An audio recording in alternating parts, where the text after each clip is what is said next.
오늘은 인생의 가시라고 하는 제목으로 함께 말씀을 나누고자 합니다. 한번 따라해 볼까요? 인생의 가시. 인생의 가시. 한 번 더 따라하겠습니다. 인생의 가시. 인생의 가시. 누구에게나 인생의 가시가 있습니다. 우리는 각자의 그 가시를 빼려고 하지만 오히려 하나님은 그 가시를 통해서 하나님의 능력을 나타내고 하나님을 의지하는 도구로 쓰실 때가 있습니다. 우리의 가시인 삶의 실패, 또한 내가 가진 연약함과 또 여러 상황에서 오는 그런 상처들이 오히려 하나님의 능력을 보여주고 나타낼 수 있는 그러한 도구로 쓰일 때가 있다는 것이죠.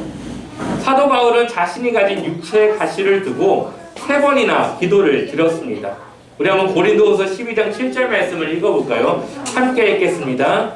여러 계시를 받은 것이 지극히 크므로 너무 자만하지 않게 하시려고 내 육체의 가시 곧 사탄의 사자를 주셨으니 이는 나를 쳐서 너무 자만하지 않게 하려 하시니라. 아멘.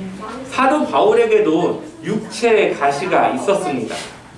그가 가진 가시가 정확하게 무엇인지 그를 어떻게 괴롭게 했는지는 알 수 없지만 그 가시가 오히려 바울의 겸손함을 그가 자만하지 않게 했던 역할을 했다는 것이죠.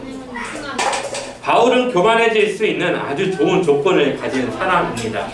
그의 신분과 그가 가진 학력 또한 그가 여러 성과를 이룬 것들은 보통 사람들이 행하기 힘든 아주 초월적인 능력이 함께하는 그의 사역이었음을 보여줍니다. 예수님의 제자들 중에서도 바울과 같이 복음을 전하고 교회를 세우고 또 하나님의 사람들을 세웠던 제자는 없었습니다. 이런 바울의 삶은 하나님의 복음이 전해지는 일에 아주 큰 영향을 끼친 사람이었죠. 복음에 대해서 황무지와 같았던 이방 나라에 가서 가는 곳마다 교회를 세웠고 또 하나님의 일꾼들을 세워나갔습니다. 바울이 가진 지식과 열정이라면 충분히 그렇게 할 수 있는 능력이 있었을 것입니다. 그리고 그가 가진 능력을 자랑하며 그가 했던 업적들을 충분히 자랑할 수 있었다는 것이죠. 그럼에도 불구하고 바울은 늘 겸손했고 또 그가 겸손한 이유에 대해서 많은 이유가 있었겠지만 오늘 우리가 읽었던 이 고린도 후서의 말씀에서는 그가 가진 육체의 가시가 그를 자만하지 않게 했다고 이야기를 하고 있습니다. 그러나 사도 바울은 이 육체의 가시가 너무 고통스러운 나머지 하나님께 없애달라고 기도를 드렸습니다. 그리고 하나님은 그에게 이렇게 말씀하십니다. 한번 우리 9절 말씀 같이 읽어볼까요? 고린도후서 12장 9절 함께 읽겠습니다. 나에게 이르시기를 내 은혜가 내게 족하도다. 이는 내 능력이 약한 데서 온전하여 지라 하신지라. 그러므로 도리어 크게 기뻐함으로 나의 여러 약한 것들에 대하여 자랑하리니 이는 그리스도의 능력이 내게 머물게 하려 함이라. 아멘. 바울의 능력이 어디서부터 나온다고 이야기합니까? 그의 약한 데서 그가 가진 그 가시로부터 하나님의 그 능력이 나타난다고. 그렇기 때문에 자신은 그 약함을 자랑한다고 이야기합니다. 결국 바울이 가진 이 육체의 가시는 그에게는 아픔이었고 빼고 싶은 그런 가시였지만 오히려 하나님은 그것을 통해서 하나님의 능력이 그의 안에 머물도록 하였고 그가 복음의 사역을 감당할 수 있는 그 능력을 그 가시를 통해서 함께 이루어졌다는 것이죠. 지금 바벨론의 포로에서 돌아온 유다라고 하는 이 나라는 아픔을 가진 나라입니다. 그들이 포로였을 때에 바벨론의 포로였을 때에 그들은 그 당시의 일들이 그들에게는 가시였을 것입니다. 그것은 잊고 싶은 과거였고 그들의 실패와 좌절을 맛본 그러한 시대였습니다. 그들이 다시 예루살렘으로 돌아왔지만 이제는 자유인이 되어서 그들의 고국으로 돌아왔지만 그들이 돌아온 그곳은 여전히 폐허와 같은 곳이었고 다시 새롭게 시작해야 되는 상황에 그들이 복면하게 됩니다. 다시 돌아온 이스라엘 백성은 그들이 무엇을 해야 할지 또 무엇부터 시작을 해야 할지 알지 못했었죠. 그러한 상황에서 오늘 이 역대기를 기록한 저자는 다윗이라고 하는 그들이 배워야 할 모델을 세웠고 또 다윗의 길을 따라 나라를 통치한 왕들과 그렇지 못한 왕들을 비교하면서 그들이 누구의 말씀을 따라 어떻게 이 나라를 다스려야 되는가에 대해서 스스로 깨달을 수 있게 하였습니다. 남유다의 바벨론 포로에서의 생활은 그들에게는 다시였다는 것이죠. 그때를 생각하며 하나님을 의지했을 것이고 또 그때 포로였을 때 그 절망을 떠오르며 하나님만을 철저히 의지해야 그들이 살 수 있고 회복될 수 있다는 것을 이 역대기의 말씀을 통해 깨달았을 것입니다. 지금 포로에서 돌아온 남유다가 새롭게 이 나라를 세우기 위해 필요한 것은 그들이 다시 하나님의 백성으로 돌아가서 하나님을 향한 신앙과 하나님과의 그 관계가 회복되는 것이었죠. 이것은 우리의 신앙에도 마찬가지입니다. 또한 이 포로에서 돌아온 그들에게도 이 히스기야의 통치는 좋은 본보기가 되었다는 것입니다. 이 시간 히스기야 왕이 무너져가는 이 유다를 어떻게 세워나가는지 말씀을 통해 우리의 삶을 어떻게 세워나가야 할지 함께 고민해 보고자 합니다. 오늘 본문에는 히스기야 왕이 세워지는 모습부터 말씀이 시작됩니다. 히스기야가 왕이 되던 때에는 남유다라는 이 나라가 정치적으로도 경제적으로도 또 이 종교적으로도 아주 타락하고 아주 밑바닥에 있는 시대를 맞이하였습니다. 히스기야가 왕이 됐지만 그가 왕으로서 이 나라를 다스려야 되는 것은 하나의 짐을 떠안는 그러한 위치였다는 것이죠. 그 이유는 그의 아버지 아하스로 인하여서 이 나라는 종교적으로도 하나님을 등졌고 또 이 경제적으로도 아주 힘든 상황이었고 정치적으로도 여러 이 나라 안에서 그 관계가 회복되지 못했습니다. 우리 한번 1절 말씀을 같이 읽어볼까요? 오늘 본문 말씀 1절의 말씀을 우리 말씀을 통해 보겠습니다. 함께 읽겠습니다. 히스기야가 왕위에 오를 때에 나이가 25세라 예루살렘에서 29년 동안 다스리니라. 그의 어머니 이름은 아비아여 스가랴의 딸이더라. 아멘. 히스기야 어머니의 이름이 나옵니다. 성경에서 이 어머니의 이름이 나오는 경우는 많이 있지 않은데 오늘 이 말씀에 아비아라고 하는 이 어머니 이름이 나오는 것은 그만큼 이 어머니가 히스기야에게 많은 영향을 미쳤음을 우리에게 보여주는 것입니다. 그의 어머니 아비아는 스가랴라고 하는 그 제사장의 딸이었고 또 아비아라고 하는 이름의 뜻은 여호와는 아버지이시다라는 의미를 가지고 있었습니다. 그녀는 그녀의 이름의 뜻과 같이 하나님을 잘 믿는 신앙을 가졌고 온전히 하나님을 섬겼으며 히스기야는 이러한 어머니 밑에서 신앙교육을 아주 잘 받았음을 오늘 말씀은 우리에게 이야기를 해주고 있죠. 반면에 그의 아버지는 어떻습니까? 하나님과의 관계가 틀어졌습니다. 하나님을 버렸고 그가 하나님을 버린 그 왕으로서 그 나라를 어떻게 통치했는지 히스기야는 이 아버지의 모습을 통해서 또 그러한 나라는 어떠한 나라가 되는지를 보았습니다. 믿음이 좋은 어머니의 신앙교육과 또 잘못된 길로 행하는 아버지의 모습 이 두 가지를 통해서 히스기야는 무엇이 자신이 섬기고 어떻게 이 나라를 다스려야 하는가를 자연스럽게 교육이 되었을 것이라는 것이죠. 그리고 히스기야는 자신이 배운 그 신앙교육대로 이제는 그 왕으로서의 직무를 다 하기 시작합니다. 그가 왕이 되고 제일 먼저 시작한 것은 무엇입니까? 성전의 기능을 회복하는 것이었습니다. 아버지 아하스에 의해서 성전의 문이 닫혔습니다. 결국 성전이 성전으로서의 기능을 못한 것이죠. 성전의 기능을 못했다고 하는 것은 하나님과의 관계가 끊어졌고 더 이상 하나님과의 그 관계가 지속되지 못했음을 이야기합니다. 그로 인해서 이 남유다는 많은 어려움을 겪게 되는데 그럼에도 불구하고 아하스라고 하는 이 영적으로 눈이 어두워진 왕은 하나님을 찾지 않았고 이방신을 섬기는 일에 더욱 집중하게 됩니다.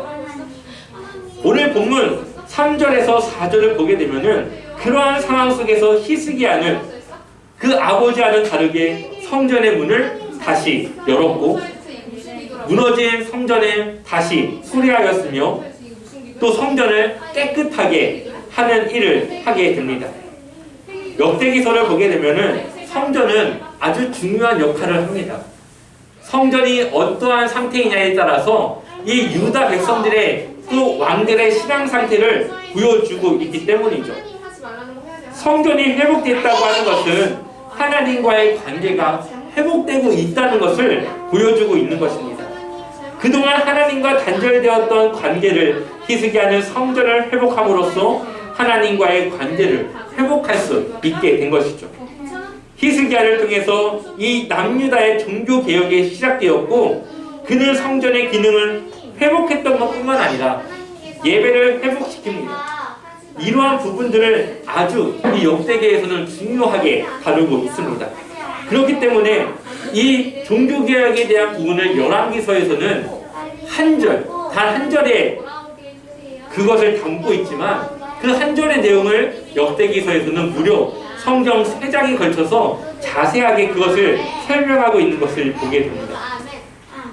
그래서 히스기야가 행하는 일들에 대해서 그가 다윗의 모든 행실과 같이 행했다고 이야기를 하고 있죠. 그다음 역대하 29장 2절 말씀, 오늘 본문의 2절 말씀을 같이 읽어보겠습니다. 함께 읽겠습니다. 히스기야가 그의 조상 다윗의 모든 행실과 같이 여호와 보시기에 정직하게 행하여. 아멘. 다른 왕들을 보게 되면은 그 삶의 일부분만 이 다윗과 같이 행했다고 나오는데 히스기야는 모든 행실이 다윗과 같았다고 이야기를 하고 있죠. 그러니 다윗과 솔로몬 이후에 이 히스기야와 같은 왕이 없었음을 이야기하고 있습니다. 다윗의 행실을 철저히 따른 이 히스기야의 삶은 그의 믿음대로 다윗과 솔로몬 이후에 아주 부강한 나라를 그 전성기를 누리게 됩니다. 히스기야가 왕위에 올랐을 때는 정치적으로도 종교적으로도 여러 가지 모든 면이 많이 약하고 많이 어려웠지만 하나님과의 관계가 회복되자 그 모든 나라가 회복되어지는 것을 역대기서에서 보고 보여주고 있는 것이죠. 저자의 의도는 어디에 있을까요? 포로에서 돌아와서 폐허가 된 유다의 모습, 그것을 다시 세워야 하는데 마치 그 폐허가 된 모습이 히스기야가 왕으로 섰을 때의 그 유다의 모습과 아주 비슷한 상황입니다. 그러한 상황 속에서 히스기야가 하나님과의 관계가 회복되어지고 성전의 기능을 회복함으로써 그 나라를 회복했던 것처럼 이제는 유다를 포로에서 돌아온 이 유다의 백성들이 바로 히스기야와 같이 그들의 신앙을 회복하며 하나님 앞에서의 그 관계를 회복해야 된다는 것을 이 의도적으로 이 말씀을 통해서 보여주고 있는 것이죠. 우리의 삶도 마찬가지입니다. 우리의 삶이 때로는 너무 힘든 시기를 맞이하게 됩니다. 내 힘으로 도저히 해결하지 못하는 많은 일들이 우리에게 일어나죠. 오늘은 괜찮았는데 당장 내일 무슨 일이 일어날지 모르는 그런 상황에 우리는 직면할 때가 있습니다. 너무나도 완벽한 계획 속에서 우리가 살아가고 있는데 그 계획이 알 수 없는 힘과 일들에 의해서 틀어질 때가 있습니다. 그때 우리는 무엇을 해야 할까요? 오늘 말씀은 우리가 하나님과의 관계를 돌아보고 그 관계를 회복해야 된다고 이야기를 하고 있습니다. 그렇게 될 때에 우리가 기도했을 때에 힘들었던 그 일들이, 어려웠던 그 일들이, 내 마음을 아프게 하고 힘들게 했던 그 일들이 너무나도 쉽게 해결되어지는 때가 있습니다. 우리에게 닥쳐온 어려움과 고난은 우리의 모습과 우리의 신앙을 돌아보게 합니다. 또한 우리 믿음의 상태와 우리 신앙의 모습을 아주 적나라하게 들여다볼 수 있는 기회입니다.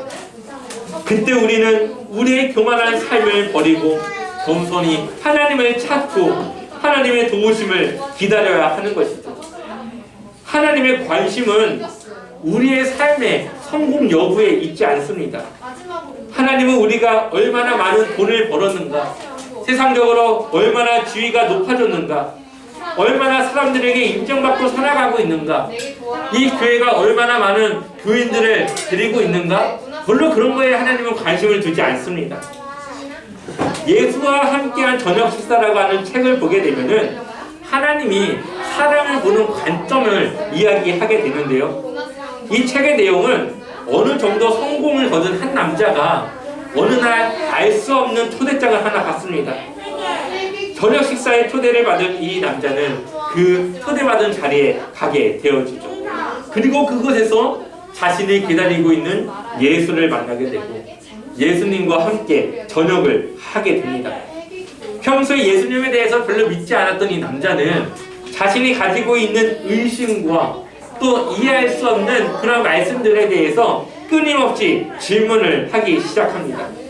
그리고 예수님은 그 남자의 그런 질문들을 이해하기 쉽게 하나하나 논리적으로 이야기를 해주고 그 사람의 마음을 이해를 하게 되면서 그 남자가 서서히 예수님에 대한 존재를 알게 되어주죠. 근데 거기에는 하나님이 우리 인간을 보는 관점에 대한 이야기가 있습니다.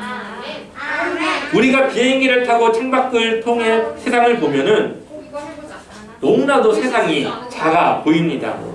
땅에서 볼 때는 내 키보다도 더 높은 건물들이 있고 고개를 90도 각도로 올려야 보였던 그 건물들이 비행기를 타고 가면서 봤던 그 건물들은 너무나도 작고 어떤 게 크고 어떤 게 작은지 구별이 잘 되지가 않습니다. 심지어 그 큰 건물도 그렇게 잘 보이지 않는데 사람은 어떨까요? 사람은 더 안 보입니다. 그럼 달에서 지구를 봤을 때는 어떨까요? 달에서 지구를 보면 건물도 안 보입니다. 그냥 바다의 그 모양만 보일 뿐이겠죠. 그럼 태양에서 보는 지구는 어떨까요? 태양에서 보는 지구는 찾아볼 수도 없을 정도입니다. 점 하나가 있고 없고가 무슨 차이가 있겠습니까? 태양에서 보는 지구는 그 정도밖에 되지 않습니다. 그냥 조그만한 점, 먼지털이 하나 정도밖에 되지 않습니다. 우주적으로 보면 지구는 아주 작은 행성 중에 하나일 뿐입니다. 바닥에 떨어진 먼지를 쓸어버리는 것이 아무것도 아닌 것처럼 지구는 이 우주상에서 쓸어버려도 티 안 나는 아주 작은 존재일 뿐입니다. 그런데 우리는 그 안에서 서로 경쟁하고 서로 싸우고 서로 높아지려고 하고 있죠. 하나님이 보실 때는 내가 높고 낮고 한 거 별로 차이도 나지 않습니다. 근데 우리는 그 사이에서 그것 때문에 살아가고 있습니다. 하나님이 보실 땐 돈이 많은 사람이나 적은 사람이나 차이가 없습니다. 그 모든 것이 하나님의 것이기 때문이죠. 지위가 높거나 낮거나 하나님은 그거 상관하지 않습니다. 하나님의 관심은 거기에 있지 않기 때문입니다. 하나님의 관심은 누가 더 하나님의 자녀답게 살아가고 있는가, 하나님과 얼마나 그 관계를 잘 맺고 살아가고 있는가. 하나님의 관심은 바로 나 자신, 바로 우리에게 있다는 것입니다. 우리가 가진 것이 무엇인지 그 우리가 가진 것에 관심이 있는 것이 아니라 나라고 하는 그 존재 자체에 하나님의 관심이 있습니다. 그래서 우리가 하나님을 믿고 잘 살 수 있도록 우리를 늘 인도해 주시는 것이죠. 마찬가지로 이 이스라엘의 역사를 통해서 보게 되면은 하나님은 이스라엘 백성들이 잘 살고 못 살고를 떠나서 그냥 그 나라 자체에 관심을 갖고 그 나라를 살아가고 그들의 하나님으로 계시길 원하는 것을 보게 됩니다. 그래서 때로는 그들이 어려운 일에 닥치기도 하고 그 어려움에 닥쳤을 때 그들을 도우시기도 합니다. 그러한 일들을 통해서 하나님은 자신이 하나님이신 것을, 그냥 하나님이 아니라 살아계신 하나님이신 것을 그들에게 보여주고 그들이 다시 하나님을 인정하고 하나님을 향한 그 신앙이 회복되어져서 하나님께 돌아오길 기다리고 있는 것이죠. 그들이 어려움 속에서 하나님께 피할 수 있도록 그들에게 기회를 주시는 것이고 그들을 인도하시는 것입니다. 하나님은 그분의 자녀를 포기하지 않습니다. 바벨론의 포로에서 돌아온 그들을 여전히 사랑하셨고 그들을 여전히 하나님이 함께 하십니다. 그래서 때로는 어려움으로 하나님을 찾도록 하시고 때로는 우리를 도우심으로 하나님의 살아계심을 우리에게 나타내 보이십니다. 이스라엘의 주변 국가의 이스라엘이라고 하는 나라는 주변 국가에 비해서 아주 작고 연약한 나라였습니다. 그렇기 때문에 그들은 의지할 수 있는 분이 바로 하나님밖에 없었다는 것이죠.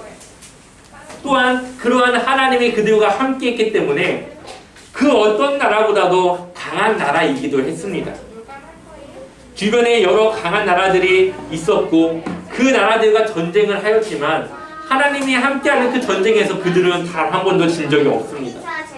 그것을 통해 하나님을 그들이 인정하게 되었고 하나님의 살아계심을 그들이 경험하면서 하나님을 인정하고 감사하며 살아갈 수 있게 되었죠.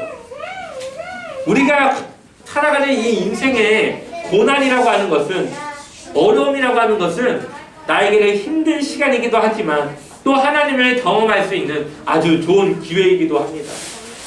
히스기야는 아버지 아하스의 그 왕정 정치로 밑바닥까지 내려간 나라를 보면서 하나님이 함께하신 나라는 어떻게 되는지를 보았습니다.